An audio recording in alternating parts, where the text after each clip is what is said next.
गर्भ रहने या गर्भवती बनने के लिए स्त्री का ऋतुमती होना मतलब उन्हें मेंस्ट्रुअल साइकिल ठीक तरह से आना बहुत आवश्यक है। लेकिन कई स्त्रियों की, कई महिला रोगियों की ये आम बीमारी हो गई है, पीरियड्स का रेगुलर या समय पर पर्याप्त मात्रा में न आना। इसी समस्या को हम आज इस वीडियो में जानेंगे। हम जानेंगे क्या होता है मेंस्ट्रुअल साइकिल, कैसे समझे कि आपको पीरियड्स की तकलीफ में डॉक्टर को दिखाने की जरूरत है, वो क्या वजह हैं जिनसे आपको पीरियड्स रेगुलर नहीं आते हैं, और कैसे आप उन कारणों को रोककर अपनी मुश्किलों को खत्म कर सकती हैं। और अंत में एक ऐसा आयुर्वेद तरीका बताऊंगा जिससे किसी भी वजह से होने वाली पीरियड्स की समस्या में, इरेगुलर मेंसेस में आपको लाभ अवश्य होगा। नमस्ते एवरीवन, मैं वैद्य सर्वेश कुमार तिवारी स्वागत करता हूं आपका द वायरल आयुर्वेदा शो में, जिसमें हम आयुर्वेद की ऑथेंटिक इंफॉर्मेशन आप तक पहुंचाते हैं, जिसे शेयर करना आपकी जिम्मेदारी है। मेंस्ट्रुअल साइकिल, जिसे आयुर्वेद या संस्कृत में रजोधर्म कहा जाता है, ये प्रत्येक स्त्री के जीवन का हिस्सा है और इस रजोधर्म का सृष्टि उत्पत्ति में विशेष महत्व भी है। रजोधर्म क्या है? स्त्रियों में प्रत्येक महीने उनकी योनि से निकलने वाला रक्त रज कहलाता है। सामान्य तौर पर लड़कियों में इसकी शुरुआत उनकी 11 से 15 वर्ष की आयु के बीच होती है, जो लगभग 45 वर्ष की उम्र तक प्रत्येक महीने आती है। इसे मेंस्ट्रुअल साइकिल, पीरियड्स, मासिक धर्म, माहवारी ऐसे नामों से भी संबोधित किया जाता है। पीरियड्स के दौरान उस स्त्री को रजस्वला कहा जाता है। नॉर्मली पीरियड्स का ड्यूरेशन 3 से 5 दिन का होता है, जो 25 से 30 दिनों में एक बार आता है। लेकिन आजकल की झंझट भरी लाइफस्टाइल, मानसिक तनाव भरी जिंदगी की वजह से एबनॉर्मल मेंस्ट्रुअल पीरियड की समस्या लेकर कई रोगी, कई महिलाएं हमारे ओपीडी में आते हैं। इसी वजह से इनफर्टिलिटी की समस्या भी दिन ब दिन बढ़ती जा रही है। शास्त्र में लिखा है, बंध्या नष्ट आर्तव्य गेया, मतलब जिस स्त्री का रज या आर्तव नष्ट हो गया है उस स्त्री को बांझ कहा जाता है या बांझ समझा जाता है, क्योंकि गर्भ उत्पत्ति भूमि सतु रजस्वला, जिस स्त्री को पीरियड्स नॉर्मल होते हैं वही गर्भवती हो सकती है। नॉर्मल पीरियड्स की बात करें तो नॉर्मली पीरियड्स 3 से 5 दिन होते हैं और रक्त का स्त्राव बिना दर्द या हल्का दर्द के साथ होना चाहिए। पीरियड्स में लगभग 20 से 100 ml ब्लड लॉस होता है, जो कि नॉर्मल है। इससे कम या इससे ज्यादा ये एबनॉर्मल समझना चाहिए।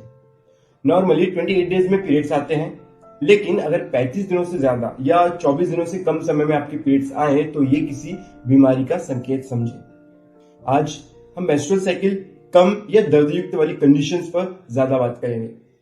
अगर किसी स्त्री में 28 दिन से 7 से 8 दिनों के बाद पीरियड्स आ रहे हो, थोड़ा सा ब्लीड होकर फिर बंद हो जाते हो, नाभि और उसके नीचे के एरिया में दर्द होकर पीरियड्स आते हो, ब्लीडिंग के समय खून के थक्के जैसा निकलता हो, पीरियड्स नियमित न आते हो, 1-2 दिन में ही ब्लीडिंग रुक जाती हो, तो इसकी कुछ कारण है जिसको समझकर आप दिनचर्या और जीवन शैली में बदलाव कर इस तकलीफ से बच सकते हैं।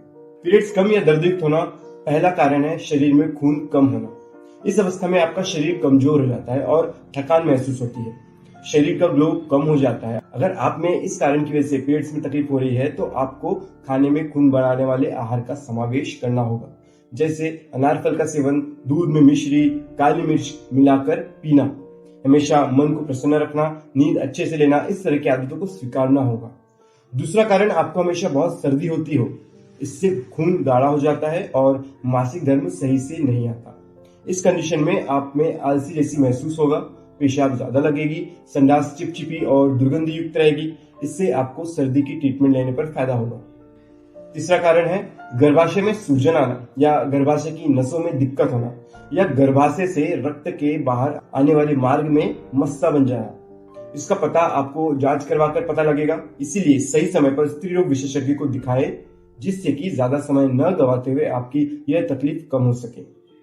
चौथा कारण, अगर आपका वजन बहुत ज्यादा हो तब आपके गर्भाशय से रक्त बाहर निकलने वाले रास्ते में रुकावट आती है और उसके वजह से पीरियड्स में प्रॉब्लम आती है।